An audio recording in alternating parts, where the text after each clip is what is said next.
He is such an awesome man. I just love that guy.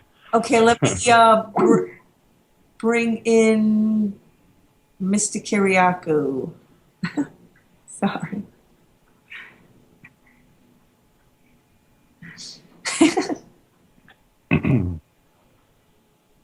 Hello? Hello, how are you? Hi, John. Thank you for being able to be with us. Oh, I'm very happy to. We still have Dr. Robert Duncan on. Has more time, but Mr. Binney had to hang up. Ah, I'm sorry. So I'm just going to introduce you really quick. John Kiriakou, you just recently were released from prison after serving, was it 30 months? 23 months of a 30-month sentence. Okay.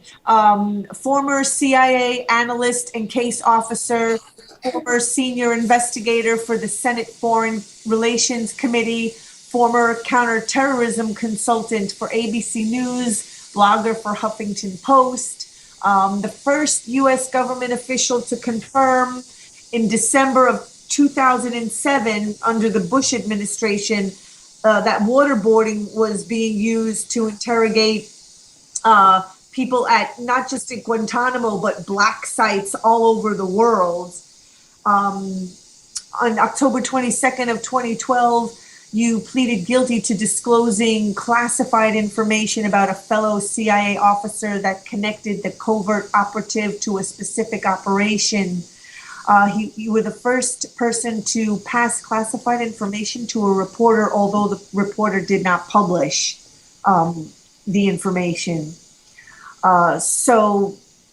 Right, you were sentenced 30 months, but served 23 out of the 30, and it was in Loretto, Pennsylvania. Correct. So thank you for being able to be on Organic News here on Awake Radio. I'm very happy to be here. Thanks for inviting me. Dr. Robert Duncan is still with us. So yeah, we were having a really good conversation. And so, okay, first, how long were you working for the CIA? I was there for 14 and a half years. And how was your time there? I'll be honest with you, I loved the CIA. I felt like I was really making a contribution, really making a difference. And I worked with some really great people. I worked with some psychopathic lunatics, but most of them were really great people. And so, right, I mean, like the people were there, they were really interested in doing the right thing and going after, right, when I first got to the CIA, I kept my politics to myself. I'm a lifelong progressive, pretty hardcore progressive, and I kept it to myself because I was afraid that I wouldn't really fit in, and it might make it a little difficult to get along day to day. And the longer I was there, the more I realized that the place is it's full of progressives just like me. I've always maintained that the Republican Party and the conservative movement in our country do not have a monopoly on patriotism. Liberals are patriots, and I was very proud to be there. And for a long time, I felt like I was really doing great work for an important cause. And then September 11th came, and everything changed. What, like exactly, like what would the contrast be? Well, I had switched to operations from analysis in 1998, and after the September 11th attacks, we began opening secret sites, and then torture entered the lexicon, and it just wasn't the same. It was as though so many senior level and even mid-senior level CIA officers had something to prove, that they could be tougher and meaner and angrier than anybody else, and it just became an ugly place. Yeah, that's unfortunate. And so it was in 2007 that you exposed waterboarding as that was happening, when it was actually they were completely lying and saying that they weren't using torture. that they weren't doing, any of this stuff. That's right. The president actually came right out and said, "We are not torturing prisoners," and I knew that that was a lie. Right. That just cracks me up that most Americans focus on waterboarding. Oh, they don't focus on shocks or burns and other physical beatings or them to be naked and perform sexual acts in sexual manner and duct tape over the eyes and hypothermia and heat injury and mock executions and threats to family. I mean, it goes on and on. They don't get Medicare, medical service. They don't have food or water. I mean, it goes on. The list of tortures are like, I have, 4 pages of torture techniques they use, but we focus on waterboarding, and that's not even the worst of them. Yes, you're absolutely right. I agree with that. I always thought that there were even approved torture techniques that were worse than waterboarding. We know now that that sleep deprivation actually caused some prisoners to lose their minds and to participate in their own defenses. Absolutely, you got it correct there, sir. And then the cold cell resulted in the death of one prisoner. It was so extreme. Yeah, well, I didn't even mention rectal feeding, which one prisoner died because of the forced trauma, and they bled to death through the rectum. Yeah, no, I mean, this is torture, and I can't believe the U.S. government calls it by a new name, just euphemism, enhanced interrogation. There is no difference. And so they arrested you again under was it the Espionage Act? I'm sorry, can you say that again? Oh, sorry. Did they arrest you under the Espionage Act? Yes, actually, I was charged with 3 counts of espionage. All as a result of having a conversation about torture with a reporter from the New York Times and a reporter from ABC News. They charged me with espionage despite the fact that the reporter said in the article that he wrote that he had interviewed 24 current and former U.S. and foreign intelligence officers. For whatever reason, the Justice Department decided to go only after me. And you had pointed out, I believe it was on Democracy Now!, that this is not a case about leaking. No, it never was. It was right. It was more about just exposing the torture. Yes, the CIA never forgave me for exposing the torture program in 2007, and the Justice Department began investigating me just a few days later. And that investigation lasted until January of 2012, when I was finally charged with 5 felonies. And you had also said that people leak classified information all the time, and you mentioned names like David Petraeus and what was the other guy's name? Mineta? Leon Panetta. Oh, Panetta. He was the director of CIA before Petraeus was. And so, so it's they just basically like make up the rules as they go.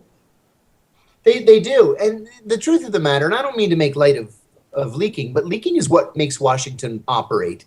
People leak all the time, every single day. And most of the time, those leaks are done on purpose because they make whoever happens to be in power look good. They make it, these leaks make it look like presidents know what they're doing, secretaries of state are having diplomatic successes, and of course, the U.S. military and intelligence services are running roughshod over our enemies. That's what those leaks are for. But when a leak doesn't make the government look good, or when a leak actively makes the government look bad, that's when they go after the leaker. The truth. The truth. That's right. That's what makes them look bad. This is the truth. So, talk a little bit about the prison conditions. There was one thing that you said in the interview with Amy Goodman that, I was like really cheering when you said that about this bully lieutenant guard that was there and said to you, "You better start acting like an inmate." Oh, yeah. I went nose to nose with a lieutenant one night. Good for you. he had been listening in on a phone call that I had made to my wife, and I was recounting to her an incident that I had seen in the commissary earlier in the day, in which a corrections officer was berating an inmate, and he was swearing at him. I mean, really ferociously swearing at him. And I said to my wife that I thought the CO was a Nimrod. So apparently I really hurt this lieutenant's delicate sensibilities by using the word Nimrod. And he called me to the lieutenant's office quite late in the evening, 9:20. We're locked in our cells at 9 o'clock, and there's a 9:30 count, and it's just unheard of to miscount. So I went down to his office at 9:20, and I got off on the wrong foot because when I walked in, he said to me, "Are you an educated man?"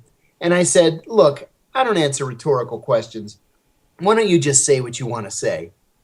And that set him off. He was screaming at me. He was swearing at me. And finally, he shouted, "You need to act more like an inmate." And that's when I sort of lost my temper. Yeah. And I said, "And what is that supposed to mean? Does that mean I should get a tattoo on my face? Yeah. Does that mean I should steal food from the cafeteria and sell it around the compound? Because if it means that I should wring my hands and say, 'Yes, sir,' 'No, sir,' 'Thank you, sir,' that's never going to happen." I have a question for you, John. So how do you think we can reform the prison system?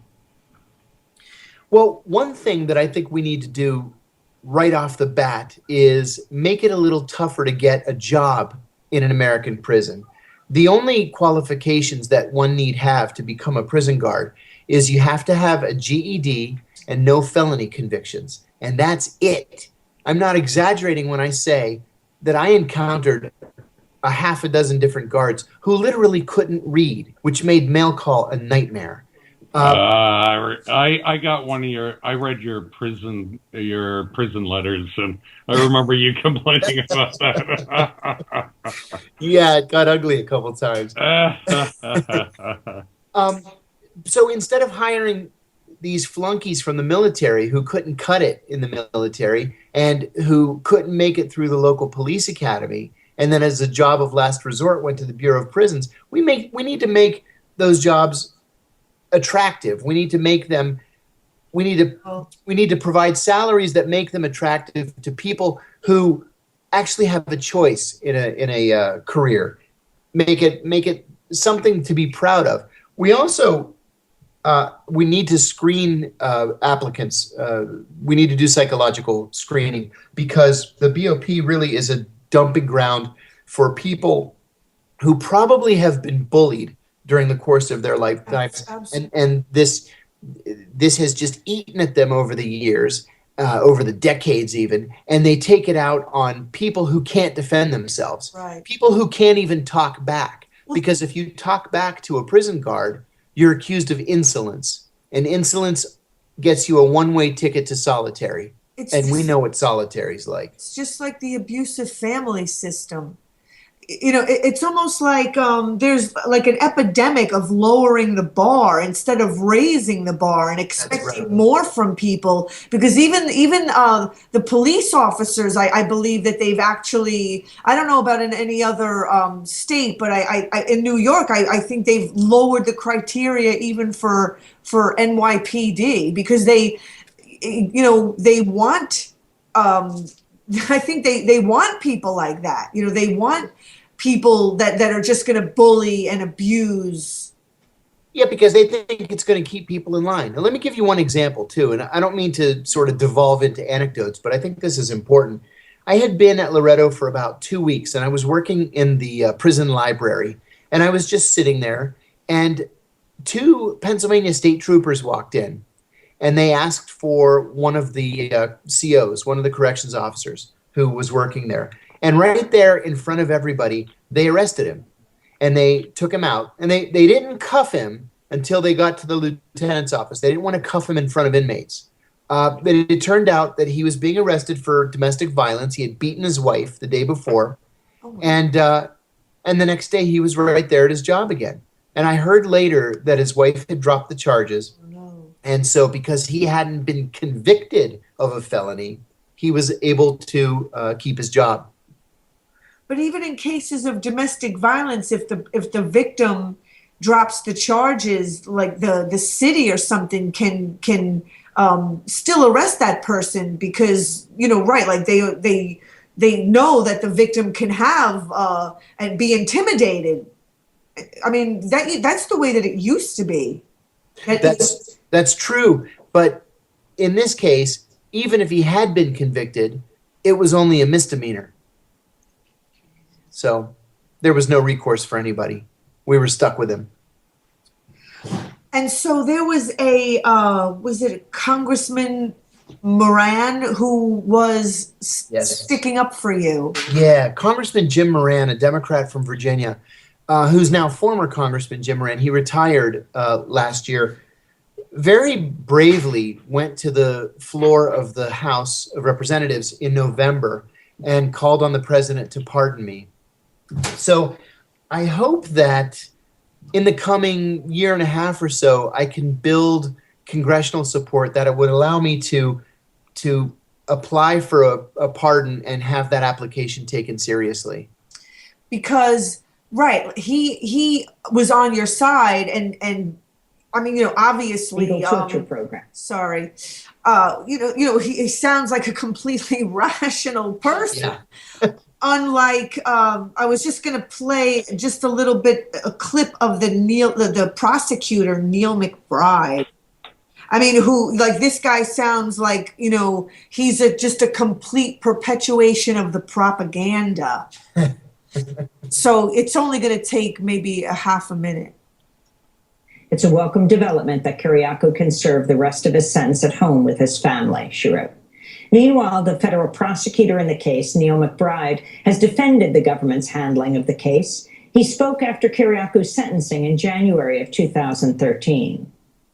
As the judge just said in court, today's sentence should be a reminder to every individual who works for the government, who comes into the possession of closely held, sensitive information regarding the national defense or the identity of a covert agent, that it is critical that that information remain secure and not spill out into the public domain or be shared with others who don't have authorized access to it. For more. So, yeah, I mean, that guy is just completely perpetuating the theater. Yeah, and you notice he didn't say anything about General Petraeus, who gave classified information to his lover, or about Leon Panetta, who left the CIA to become Secretary of Defense, who outed the name of the Navy SEAL who killed Osama bin Laden in a room full of people that included Hollywood producers. Or he didn't say anything about General James Cartwright, who leaked information to the New York Times about the Stuxnet virus and how the U.S. government initiated the Stuxnet virus in an attack against the Iranian nuclear program. He didn't say anything about those leaks. He focused on just one leak, one that didn't make the government look good. Exactly. That's what they don't like, the truth. Can you talk a little bit about how the media and the White House are kind of in a relationship? Well, I always used to chuckle at the notion that the mainstream media was this corporate media, tied to the administration, regardless of who was in power. And I absolutely believe that 100% now. The mainstream media, especially the major networks, just simply do not follow whistleblower stories. They're just not concerned about whistleblowers. Even national security whistleblowers. I find that to be odd. The only coverage really is the alternative press. And I've gotten to the point myself where I watch Al Jazeera, I watch RT, I watch Democracy Now! And otherwise I get all of my news from Twitter. That's the only place where I can really trust to get my news. Sites like The Intercept, for example, fantastic website. But yeah, the corporate media really is in bed with the White House. Because if they don't get in bed with the White House, they lose their access. And we've seen this with the CIA over the years many times, where the CIA's Office of Public Affairs will tell a journalist, if you publish that, you're never welcome here again, we'll never talk to you again, and we'll never work with you on any stories again. And the White House does exactly the same thing. I mean, it all just sounds so illegitimate. I mean, like, the whole thing is just like completely illegitimate. And all these people in all their positions of power, and it just all looks so nice and impressive, or they try to make it look that way, but it's just... It's a big incestuous relationship is what it is. Right. Just, yeah, like complete and utter codependency, and yes. Nobody being real, and holding, I mean, because real relationships, when you really care about somebody, you tell it to them like it is. I have a question for John. Yes, sir. So the president says we as Americans have suffered from terror, and as a result, our government went too far. Yet he says we should not prosecute torturers and those who ordered it, but look forward. Are we doomed that justice has failed and history will repeat itself? Does that imply that treaties and international law only apply if it is convenient for propaganda? Oh, I think that's exactly right. And one thing that really disturbs me, and I said this on Democracy Now! Last week, is that we have not seen definitive legislation that would ban torture in perpetuity. We have a policy decision in the form of an executive order that says we can't torture, but that can change with the very next election. That's right. And what about the Geneva Conventions? And what about the Geneva Convention? That's right.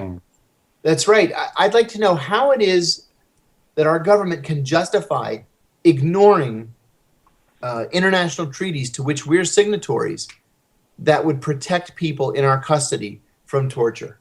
And that's all we do is ignore it. Yeah, you're right. You're totally right. We brought up a bit in the previous hour when Mr. Binney was on, exactly sort of this point about, Obama when it comes to those that participated in the torture program, and how he wants to look forward. And, I just don't understand, why doesn't he have that attitude with, the jails in this country that are overflowing with people that do absolutely like non-crimes. Yeah, you're exactly right. And one thing that really bothers me too, and I've said this in the past, reasonable people can agree to disagree about whether or not CIA officers who believed they were acting lawfully should be prosecuted. I understand that. Right. But what about those CIA officers that obviously broke the law, that obviously went over and above what had been authorized by the Justice Department? What about the CIA officers that killed Hassan Gul in a cold cell? What about the CIA officers that used hummus, of all things, to rectally so-called hydrate a prisoner? Why aren't those CIA officers being prosecuted? Where's the justice there? But that sort of is the point, though, is that, and I kind of think of, what Bill Binney was talking about with, the pertinent information, instead of making it easier so that they can find the pertinent information, they want to make the haystack bigger almost on purpose so that it makes the pertinent information harder to find. And so what you just said right there about when things are clear, right, instead of seeing what's clear, they want to bury what's clear. Yeah, there's always this obfuscation. They always want to bury it. Right, like they do the exact opposite of what, rational sanity would do. That's right. What healthy, rational thinking people, I mean, it's right. It's like they want to obscure reality. They do. This is actually part of a well thought out plan. And this is why we saw so many former CIA officers on TV in the immediate aftermath of the release of the torture report just bloviating on about how it worked and it was important and it was legal. Because this is their legacy. When their obituaries are written, they're going to say that these men were instrumental in the creation and the implementation of the torture program. And what they have to do to save their own legacies is to repeat this lie over and over and over again that torture worked and hope that the American people finally believe it. So that's the haystack, is the lie and the repetition of the lie. That's like the verbal, I'm trying to think of 1984 and George Orwell, mind speak. What's that term? Well, and that's the way propaganda works, and brainwashing is repetition. It usually takes 3 statements before it sinks into the average person's mind. But if you repeat a lie, and I forgot who was famous that said that. I think he was one of Hitler's propaganda ministers. Eventually, the public will accept that as history.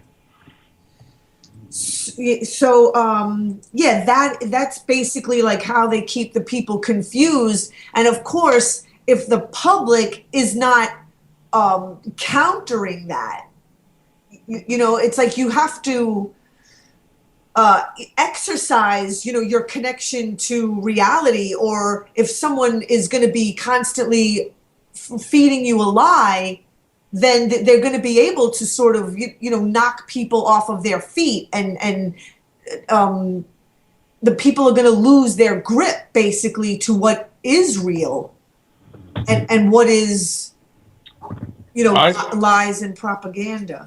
I have a question for John, and that is, if you could name names, who would you say? General Hayden, Dick Cheney? What do you think? In terms of prosecution? Yeah, in terms of who ordered this and who should be prosecuted. Yeah. Who ordered it? I think this was really Dick Cheney's program. Yeah. While President Bush's signature is on the orders, this but we know he didn't really know what was going on. That's right. That's right. Yeah, I would put it on Cheney. I guess we should just mention Dianne Feinstein, who you were surprised that she actually was not in favor of, when it came out and the details of how much worse that people thought that it was. Right. Dianne Feinstein really has been a cheerleader for the CIA for many, many years, and she was known as being an unusually friendly chairwoman of the Senate Select Committee on Intelligence.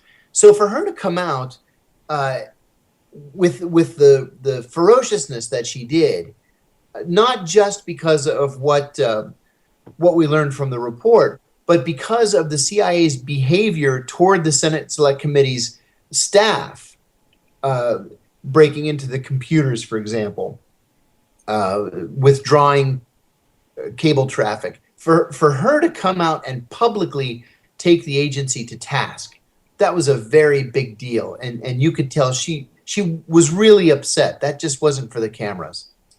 And so I guess a question could be, she's obviously, feels free enough to speak out in challenge of that. She's not... Right. She has the authority to do something about it. Oh, so, would she be just someone that would be good to go to, perhaps, to get people prosecuted? Can she do that? I don't think that she ever would. I don't think that she supports prosecutions. She certainly hasn't in the past. She really is a very strongly pro-CIA senator. I think she was personally offended that the CIA disrespected her by breaking into the staff's computers. Oh, so it was more like a personal thing? I think it was. Oh, well, that just lets some of the air out of my tire. But with that said, there's a senator on the SSCI, Senator Ron Wyden, a Democrat of Oregon, who really is very courageous in his willingness to stand up to the agency and to truly exert oversight, something that other senators just aren't willing to do. If the Democrats win control of the Senate again, it'll be Ron Wyden who becomes the chairman of that committee, and I think things will be different. Well, let me tell you about my personal experience with the political scene.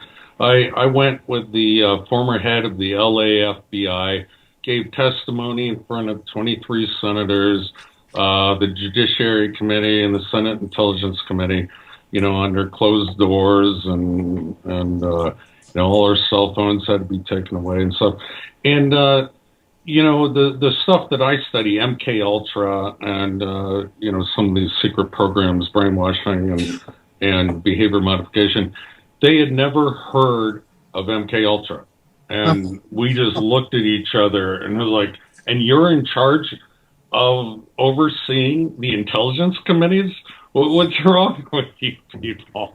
So I'm just sharing one of my experiences. See, that really makes it clear, doesn't it? Yeah, it does. It makes it clear. And then there were several senators that were interested in what we were talking about to try to pass bills or whatever it may be. And they were voted out within 2 years. And so by the time you develop any sort of relationship with these senators, they're switching, and you can't get anything done. So I understand why America is where it is.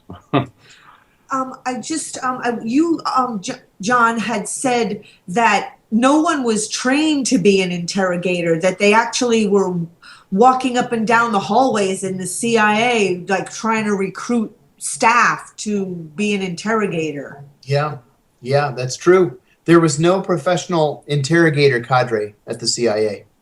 And so they would just, take whoever and without any training. Right. And just send them overseas. And they were on their own.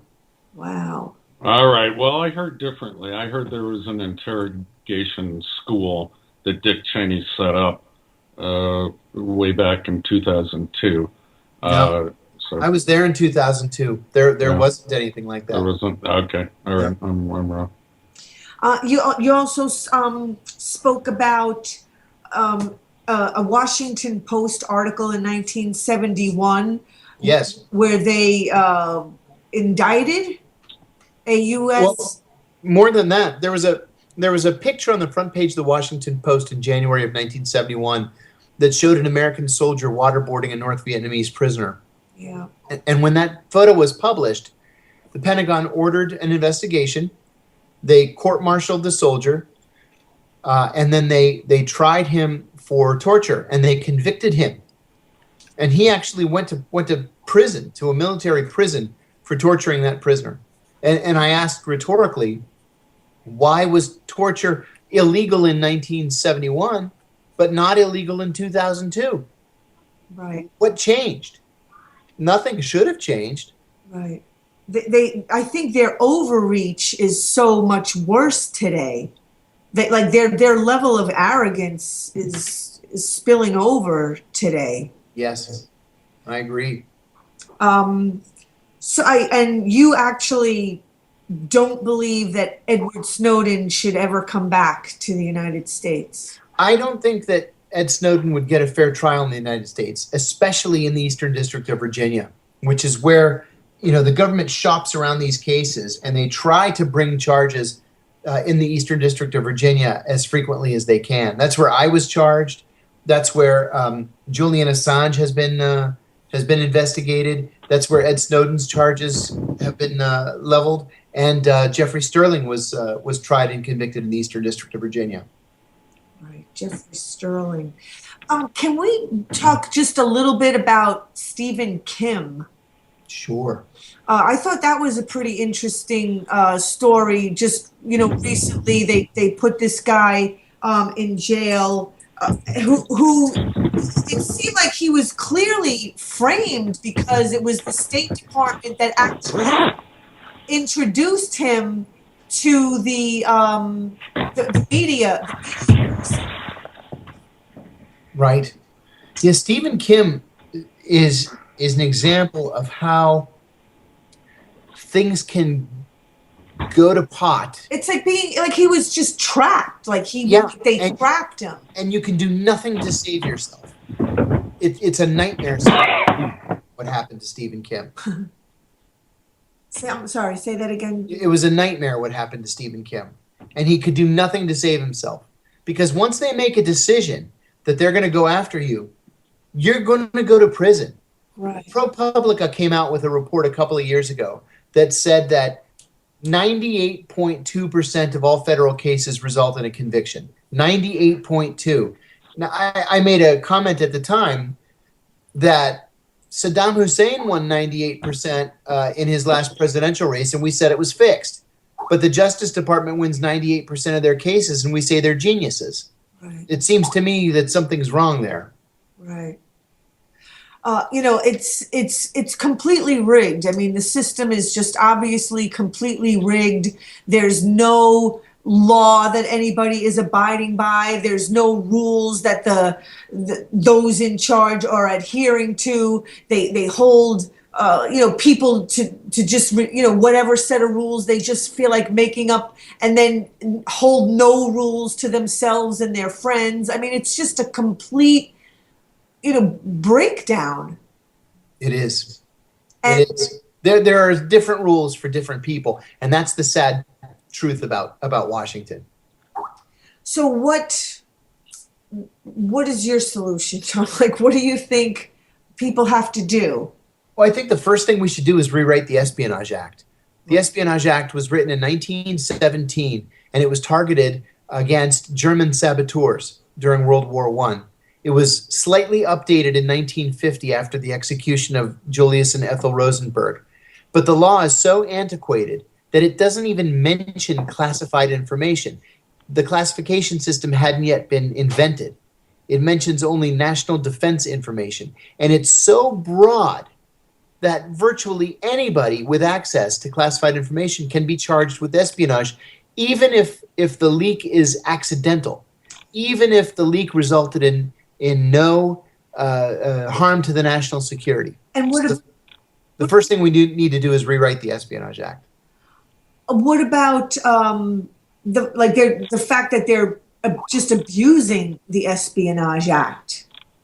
Oh yeah, I said in The Guardian a couple of years ago that the administration uses the Espionage Act as an iron fist. Yeah. With which they can smash people who disagree publicly with the administration's policies. Because it's also they abuse the word classified also. It's the term classified doesn't really mean classified. It means covering up their criminal behavior.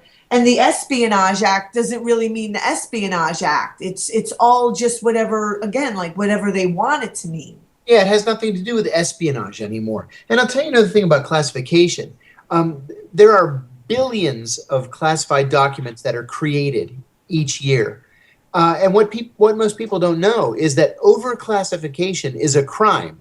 There's actually a law that prohibits the overclassification of information in the intelligence community. But the law is utterly ignored, and certainly no one has ever been prosecuted for overclassifying anything. We only have 2 minutes left. But, again, what you just said goes back to making the haystack bigger so that you can't find the pertinent information. Like they're constantly trying to bury the truth. That's absolutely true. It becomes a quagmire. So, John Kiriakou, you don't have a website. I mean, people can follow you on Twitter, though, right? I do have a website. Oh. It's being revamped, but you can check it out at www.defendjohnk.com. And I'm also on Twitter at John Kiriakou. And you're on Facebook. And I'm on Facebook. Why not?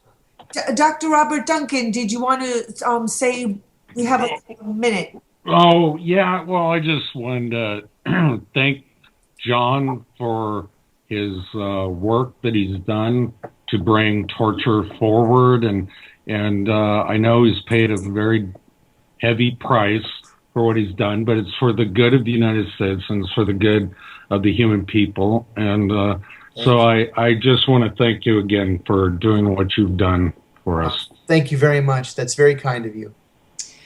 So that does it for this Tuesday, February 24th. Organic news here on Awake Radio.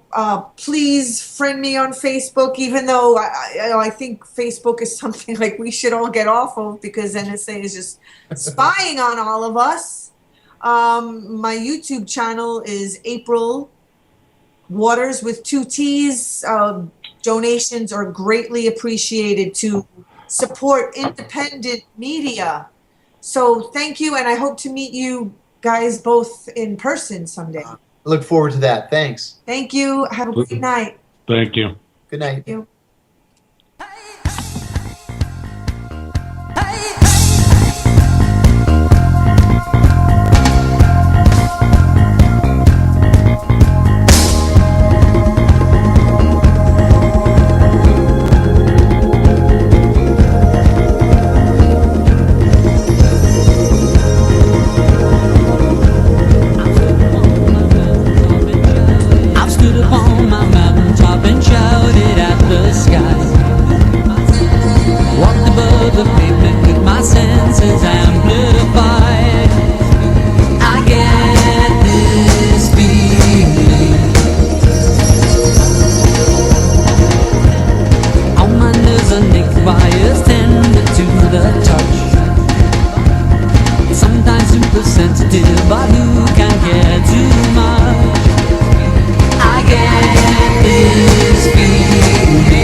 Serengeti now.